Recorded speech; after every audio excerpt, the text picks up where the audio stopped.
So if this situation can be healed from, can it be salvaged?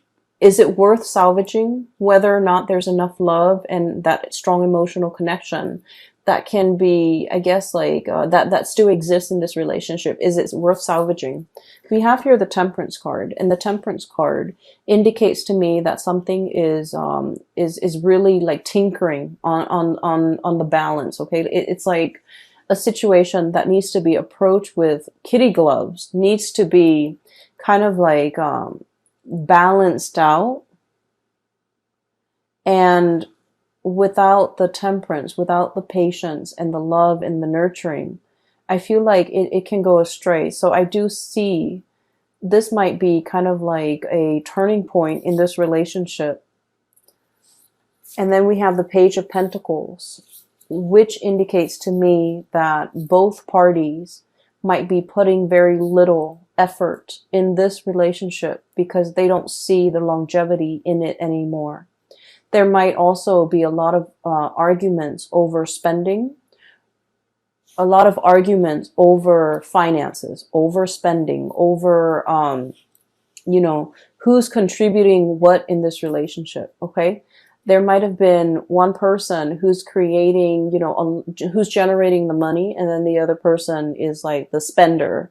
So I definitely feel a situation where things are not balanced, where finances and talks about finances get very hazy and very fuzzy, where somebody is not forthright and truthful with you as to, how much money they have squared away. And then I also feel with this combination with the Temperance card and the Page of Pentacles card,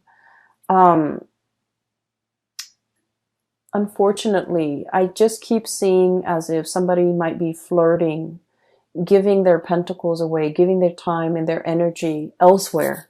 Okay, so I need you to just be a little bit careful about that. Once again, this is not news to you. If your hunches, if your intuition has been telling you these things, I feel like you're getting some type of confirmation, because somebody is like, I'm seeing somebody checking their iPhone, and then as soon as other people come by, like it could be anybody, they kind of close out their browser. That's what it feels like to me. Like somebody's doing something they're not supposed to, and there's a lot of excuses. There's a lot of confusion. There's a lot of like, it's like outmaneuvering, not being able to corner someone, outmaneuvering someone who's very slippery and sly, and it's not a good energy for you to be in. Okay.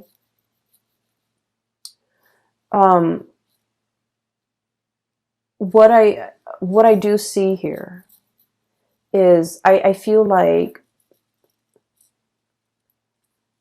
a lot of you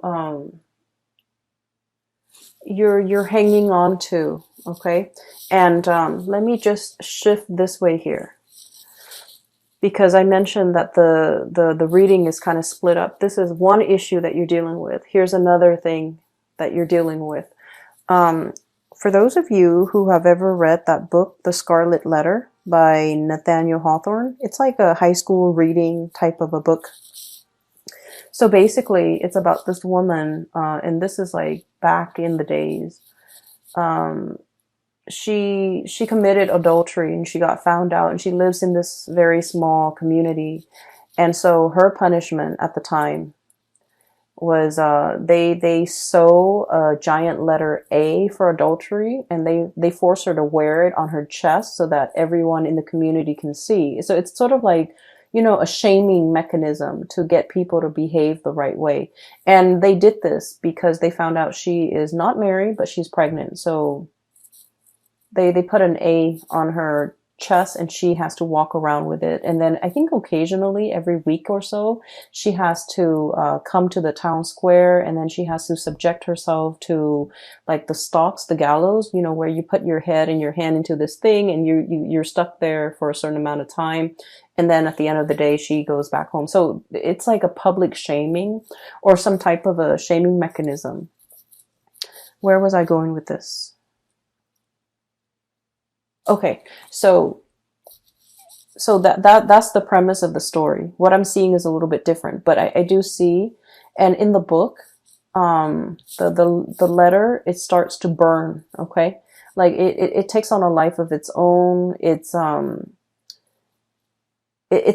that can, like physically is only a piece of cloth, but over time it becomes like it takes on a life of its own. It becomes very burdensome. Okay. So that's where I'm getting at, because what I'm feeling here is, that sense of social pressure, social, like, it's like the social expectations forcing us to behave a certain way. We don't want to behave that way, but we do it because social obligation, family obligation, things that are expected of us. Not wanting to be shamed, not wanting to be ostracized, not wanting to do anything to upset the apple cart, to do anything to kind of like, to not wanting to do anything to set ourselves apart from the crowd. Okay. So I feel like there's something here about conformity. Doing something because it's expected of you, not because you want to. And then over time, it becomes a very huge burden on you. I have here the Hierophant, which is about, order, tradition, doing things by the book, wanting to, be straight-laced. Like, the social pressure the social pressure is so prominent that you would do anything to kind of like succumb to it. Okay. And then over time, it becomes here the Ten of Wands, which is a very, very big burden for you to bear. And that's what I was seeing with that Scarlet Letter. It becomes a controlling mechanism. It becomes sort of like its own entity, where physically it's just a piece of cloth, but it has the social stigma. It has like all of these things. So honestly, for some of you, I feel here about, shame, or feeling this sense of like, I don't want to get a divorce because, it's shameful. It's shameful to my household. It's shameful to my family. What are people going to say? What am I going to tell people? Well, it doesn't matter. Okay. You have to weigh out the option. Is it better for me to be free? Am I going to be happier? Or will I be happier with this relationship that's kind of like at a dead end? So I feel like there's this sense of social expectation or stigma that you're not willing to face, and it's keeping you stuck in a situation that you're not happy with. And then I also feel like, some of you are thinking about the children, the social stigma with the children. What are they going to tell their friends? What are they going to tell their peers? So like these decisions that you're grappling with, I feel like these are personal choices. These are personal issues that really should not involve anybody else. But I feel like you're not making this decision in a vacuum. You're thinking, expanding further and further. What's my family going to think? What are my friends going to think? What's the greater society going to think? And honestly, their inputs don't really matter, okay, at the end of the day. Because what I always believe is that people are really self-absorbed by nature. If it doesn't really involve them, they don't really give it the time of day, okay? So they might be sad that like, oh, you're getting divorced, what's going on? Tell me about it. And then out of sight, out of mind. Okay. And it has nothing to do with just being, self-centered. It has nothing to do with that. But it's just like in our minds, a lot of the times things become a lot bigger than they are because it involves us. We're at the epicenter of it, right? But the other person is not. So then it's going to be out of sight, out of mind. So you need to make this decision and do what's best for you, and drown out the noise and drown out the stigma, drown out whatever is associated with it. Okay. Because I feel like it's preventing you from making a really big decision that would be so much better for you. And then I'm also feeling as well, there is a situation where you or somebody that you're dealing with is holding on to it very, very tightly. Okay, it's like pinching at something, grasping and clutching something and not willing to let it go. For some of you, this could be like an ideology. For others, this could be like a relationship partner. And I keep seeing this, you know, romanticized vision of what a relationship is. Like, you know, like the partner does this and then I do this and then, you know, we'll live happily ever after. And I feel like that notion of like what each person is supposed to do might have been thwarted, might have been shattered because the other person is not contributing to it. Okay. The other person is doing their part, but they're not contributing to your ideal version of what they're supposed to do. So I feel like there's a mismatch here in expectations. And as a result of it, you feel a little bit like shortchanged by this person. It's like, I didn't sign up for this, you know, things like that. And then I also feel like I'm seeing someone who is really, really stubborn, who wants to have their way, who refuses to budge, who refuses to compromise. And I feel like this feedback loop between the two of you, where it's like, you refuse to compromise here, so I'm refusing to compromise here. Tit for tat. Okay? And it's showing up here. We have here the High Priestess clutching to something, even though we know better.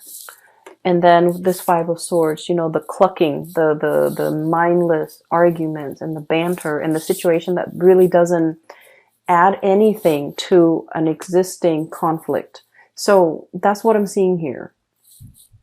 And I apologize, Cancers, that the reading is this way. You have some really good cards that are coming here, so bear with me. What I'm seeing as well is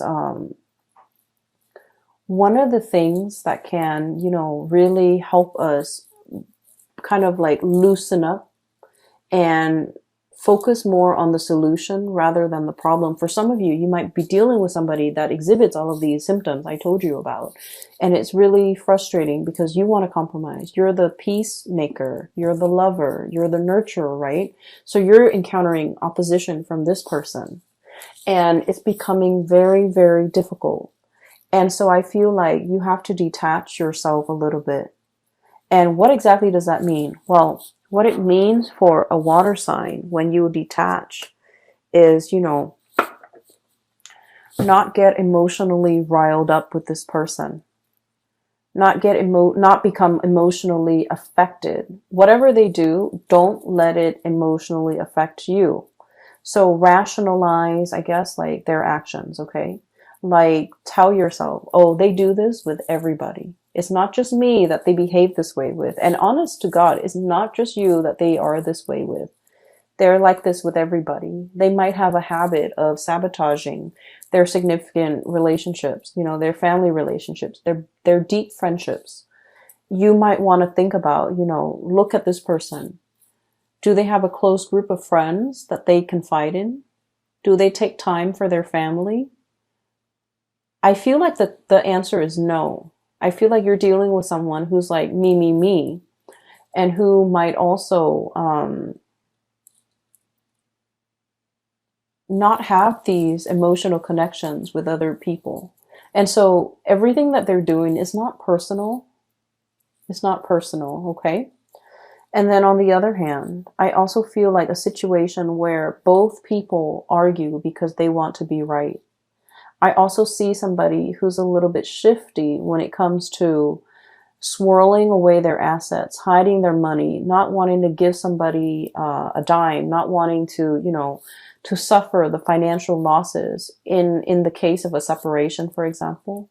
They're paranoid. They're operating from a space of lack. So you might have to understand, you know, all the things that they've been through that have made them like this. So I feel like, you know, they might be just a product of their environment. So don't take things personally, okay? And I know it's easier said than done, but I feel like it's a situation where it doesn't bring you any peace of mind if you continue to dwell on this and if you continue to get yourself emotionally wrapped up or worked up in this situation, okay? Because I feel like the burden is heavy. And then I also feel like you're dealing with someone who's shifty. Okay, it's like that see-through, if I don't know if you can see that see-through sword, hiding behind the sword, um, hiding behind their intellect, hiding behind their reason. Like it's like they have a reason for everything. You know, they rationalize everything wrong that they do. They rationalize, they justify. So you can never corner this person, and it is what it is. You know, you're coming to the realization that they're slippery and evasive, and the more you feed into it, the more it's going to upset you personally. And I do feel it's somebody who is itching for a fight, for an argument. They're very good at it. They're very argumentative. They're very intelligent and very smart.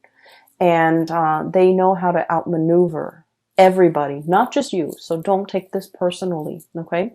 Try to get yourself in a calmer state, because I feel like you feel that you can't move on because you don't have all the answers that you need. But I feel like just the nature of this person is all the answers that you need. Does that make sense? A lot of the times, you know, we think about, let's just say, let's say you were on and off, and this is like one of my favorite examples. Let's say you were on and off with a person, right?